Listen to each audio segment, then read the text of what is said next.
Muy buenas tardes amigos, ¿cómo están? Bienvenidos a RG en Vivo. Tenemos muchísima información para compartir con todos ustedes.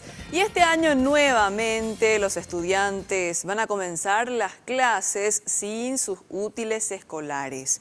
Pero más preocupante aún es el hecho de que debido a las obras de infraestructura inconclusas, en 700 escuelas y colegios del país no van a poder empezar las clases el miércoles, Ricardo. Por favor, adelante. Muy buenas tardes, Cintia. Y lamentablemente una situación que se repite año tras año, el hecho de no poder entregar los kits escolares a tiempo. Bueno, este año, según el ministro de Educación, recién en marzo se podrá contar con el 100% en materia de distribución de estos insumos escolares. Según lo que manifestaba también el ministro Raúl Aguilera, se necesita de una urgente revisión, una reingeniería en materia de licitación para este rubro, porque cada año se viene pasando por la misma situación. Lo que él dice es que se debe tener ya listo esto para diciembre, así que para que los 1.500.000 estudiantes matriculados cada año puedan tener ya estos materiales al inicio de clase. Escuchemos lo que decía justamente el ministro Raúl Aguilera sobre este asunto. Estimamos llegar al 90% de la entrega de los kits.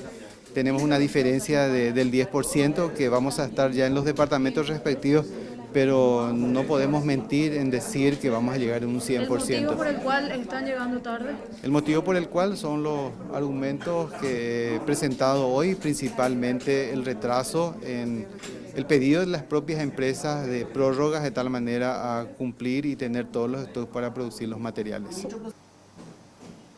Otra situación preocupante también es que varias instituciones, 700 en total, estarían empezando las clases de forma diferenciadas, con retrasos de por lo menos algunos días, decía el ministro de Educación. Esto se debe a que hay varias instituciones que todavía cuentan con obras inconclusas.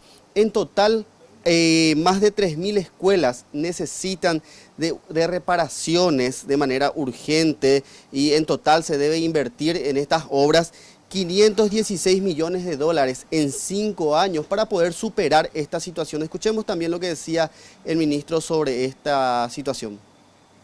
Sí, hay pedidos de iniciar 3 días, 5 días, porque están reactivando con mucha fuerza la conclusión de esas obras. Ministro, decía usted, el déficit de infraestructura que tenemos actualmente es de 516 millones de dólares. ¿Cuánto efectivamente es lo que se va a invertir este año? 100 millones de dólares, un poco más, un poco menos.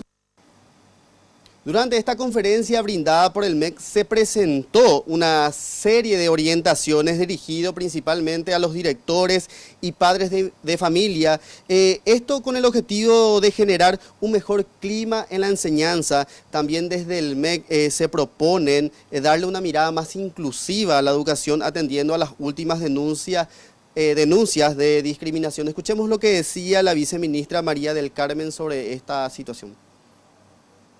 Lo que tiene que ver con el trato afectuoso, con compartir con los niños, con recibir a los niños, recibir a los maestros. También respecto de los maestros, lo que tiene que ver con la gestión en el aula, lo que tiene que ver con centrarse en cada niño, en cada niña. Ahora el ministro pidió a las familias y a los padres no desautorizar a los maestros, acordar un mayor orden, una mayor disciplina, acordar eso con la comunidad educativa, de manera que los maestros puedan tener también un mejor ambiente y los niños mejores aprendizajes, que es finalmente el objetivo. Y a partir de este año, los directores de las instituciones educativas tendrán acceso al Sistema Nacional de Evaluación del Proceso, esto con el fin de conocer el avance de cada estudiante. También el Ministerio de Educación tiene previsto un plan de cerrar aquellas instituciones educativas que cuentan con pocos matriculados.